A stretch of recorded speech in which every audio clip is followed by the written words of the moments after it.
Morning students, हम business study का जो लास्ट डिसीजन रह गया था फर्स्ट चैप्टर में डिविडेंड डिसीजन, आज हम वो करेंगे। 2 आपने लर्न कर लिए होंगे, अब 3rd ये आज लर्न कर लेना। अब डिविडेंड डिसीजन में सिंपल सी एक बात बताती हूँ जो तुम्हें समझ आनी ज़रूरी है।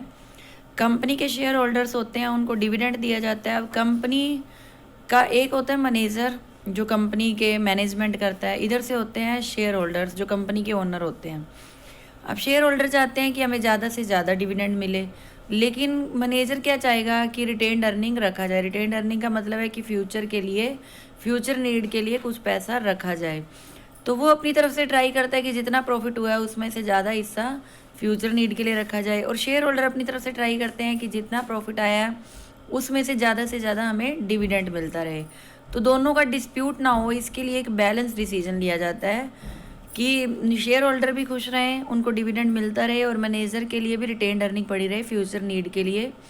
तो उस बैलेंस डिसीजन को ही surplus, disposal of surplus decision कहा जाता है। तो डिविडेंड डिसीजन में आपने ये फर्स्ट पैराग्राफ जो दिया है, ये इसमें यही बताया गया जो मैंने अभी आपको बताया कि कितना डिस्ट्रीब्यूट किया जाए शेयर होल्डर्स में और कितना रिटेन्ड अर्निंग के लिए रखा जाए, दोनों क्या क्या चाहते हैं और कैसे डिसीजन लिया जाता है। अब इसमें फैक्टर अफेक्टिंग कौन कौन से हैं? सबसे पहले फर्स्ट नंबर है अर्निंग।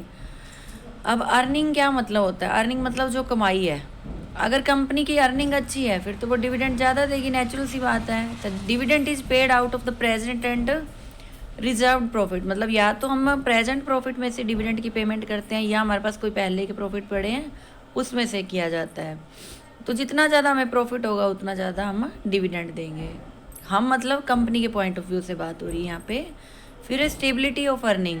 स्टेबिलिटी क्या होता है? स्टेबल रहना। अब कंपनी की मान लो अर्निंग है, स्टेबल है। स्टेबल का मतलब है कि अच्छी अर्निंग है और वो स्टेबल है कि वो अच्छी ही चलती आ रही है, तो डिविडेंड ज़्यादा देंगे। अगर मान लो अच्छी नहीं है, कम है, स्टेबल है, तो डिविडेंड कम होगा। फिर नेक्स्ट स्टेबिलिटी ऑफ डिविडेंड, वो पहले पॉइंट था। Second stability of earning, earning मतलब इनकम की स्टेबिलिटी। अब बात हो रही है डिविडेंड की स्टेबिलिटी। देखो, स्टेबल का मतलब है कि या तो डिविडेंड का रेट जितना है, लॉस नहीं होना चाहिए शेयर होल्डर को, तभी कंपनी के और शेयर होल्डर बनते हैं, कंपनी में पैसा इन्वेस्ट करते हैं। तो अगर कंपनी शेयर होल्डर का रेट ये डिविडेंड का रेट स्टेबल रखती है या इंक्रीज़ करती है तो कंपनी की पोजीशन अच्छी बनी रहती है, क्योंकि और ज़्यादा लोग इन्वेस्ट करते हैं। और अगर कम करती है तो फिर कंपनी के पास और ज़्यादा इन्वेस्टमेंट नहीं आती, कम हो जाती है। इसके बाद नेक्स्ट है growth opportunity.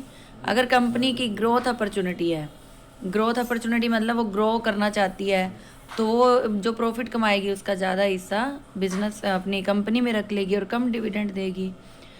Next cash flow position. Cash flow क्या होता है? डिविडेंड गया तो कैश आउटफ्लो हो गया। पैसा जब प्रॉफिट कमाती है कंपनी तो इनफ्लो हो जाता है। कई बार कंपनी की इनकम अच्छी होती है लेकिन कैश नहीं होता। देखो, इनकम अच्छी होने का मतलब कि कई बार कैश हमारा इन्वेस्टमेंट हुई पड़ी है, एक्चुअल में कैश में हाथ में नहीं पड़ा, तो उस केस में कंपनी क्या करती है? डिविडेंड कम पे करती है। और अगर कंपनी के पास पैसा पड़ा है अच्छा, तो कंपनी ज़्यादा डिविडेंड पे करती है। अब इसके बाद नेक्स्ट है share holders preference. Share holder 2 तरह के होते हैं, एक तो होते हैं जो रेगुलर नेचर के होते हैं और एक होते हैं कैपिटल गेन अर्न करने वाले। रेगुलर इनकम कमाने वाले का मतलब होता है कि जैसे मैंने आज शेयर्स में पैसा इन्वेस्ट किया, कल सेल कर दिए, फिर और ख़रीद लिए, फिर सेल कर दिए, वो हो गया रेगुलर इनकम कमाने वाले। कैपिटल प्रॉफिट का मतलब होता है कि आज मैंने शेयर में पैसा इन्वेस्ट किया, मुझे लगा कि अभी रेट जब बढ़ेगा 2 महीने में, 4 महीने में, 6 महीने में, जब अच्छे से रेट बढ़ जाएगा तब मैं उनको शेयर्स को सेल करूँगी। तो कंपनी देखती है कि किस टाइप के शेयर होल्डर ज़्यादा है, रेगुलर इनकम कमाने वाले ज़्यादा हैं या कैपिटल गेन वाले ज़्यादा हैं, उसके अकॉर्डिंग ही शेयर होल्डर ये डिविडेंड का रेट फिक्स करती है। फिर टैक्सेशन पॉलिसी। टैक्स में क्या होता है कि जो कंपनी ने प्रॉफिट कमाया, प्रॉफिट में से ही डिविडेंड देती है कंपनी, तो प्रॉफिट में से ही कंपनी का पहले टैक्स पे करना पड़ता है, फिर डिविडेंड पे करती है। जब डिविडेंड शेयर होल्डर को मिल जाता है तो शेयर होल्डर को उस पर टैक्स नहीं पे करना पड़ता, कंपनी को ही करना पड़ता है। तो कंपनी के पास से टैक्स कट गया, इसलिए शेयर होल्डर को टैक्स नहीं पे करना पड़ता। तो अगर टैक्स ज़्यादा पे करना पड़ रहा है कंपनी को, फिर तो डिविडेंड कम डिक्लेयर करेगी, और अगर कम टैक्स पे करना पड़ रहा है तो ज़्यादा डिक्लेयर करेगी। फिर नेक्स्ट है share market reaction. Share market reaction का मतलब होता है कि शेयर मार्केट कैसी चल रही है, बूम, रिसेशन, डिप्रेशन, तुम्हें बताया ना, तेज़ी चल रही है या मंदा चल रहा है, मंदी चल रही है मार्केट में। अगर तेज़ी चल रही है तो मतलब शेयर्स के रेट हाई होंगे और ज़्यादा इन्वेस्टमेंट करेंगे लोग, और अगर मंदी चल रही है मतलब तो कम होगा शेयर डिविडेंड का रेट, लोग कम से कम इन्वेस्टमेंट करेंगे।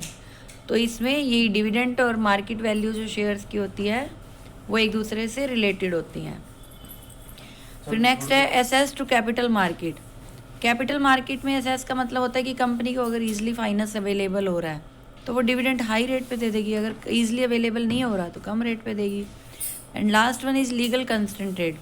लीगल कंस्टेंटेड का मतलब होता है कि कंपनी के कुछ लॉज बने होते हैं जिसके अकॉर्डिंग कंपनी सिर्फ डिविडेंड जो है प्रॉफिट में से दे सकती है, कभी भी पेड अप कैपिटल में से नहीं दे सकती। क्योंकि कैपिटल में से जो रूल बना हुआ है, लॉ बना हुआ है, कैपिटल में से पे करने से क्या होता है कि कंपनी की पेड अप कैपिटल कम हो जाती है। कल को अगर हमने किसी को रिटर्न करना है तो वो रिटर्न नहीं कर सकते, इसलिए कंपनी को रूल्स को फॉलो करना पड़ता है और अपने लॉ के अकॉर्डिंग सिर्फ प्रॉफिट में से ही डिविडेंड पे कर सकती है। फिर नेक्स्ट कॉन्ट्रेक्चुअल कंसंट्रेट्स। अगर इसमें मान लो कि डेप्ट, एक मैंने तुम्हें बताया था एक डेप्ट कैपिटल होती है, एक शेयर कैपिटल होती है। डेप्ट कैपिटल मतलब डिबेंचर या लोन हो गए। तो अगर मान लो डेप्ट कैपिटल कंपनी ने इशू की हुई है, तो अगर कंपनी को प्रॉफिट हो रहा है तो पहले डेप्ट कैपिटल में पहले कंपनी को इंटरेस्ट पे करना पड़ेगा, फिर जो पैसा बचेगा उस पर डिविडेंड देती है। तो अगर डेप्ट कैपिटल इशू की हुई है तो वो बैन लगा सकते हैं कि जब तक उनकी पेमेंट नहीं की जाती तब तक डिविडेंड इशू नहीं किया जा सकता। तो ये था आपका डिविडेंड डिसीजन, ये इंपॉर्टेंट टॉपिक है, तीनों के तीनों इनको अच्छे से लर्न करना है आपने। इसको नोट डाउन कर लेना और लर्न कर लेना।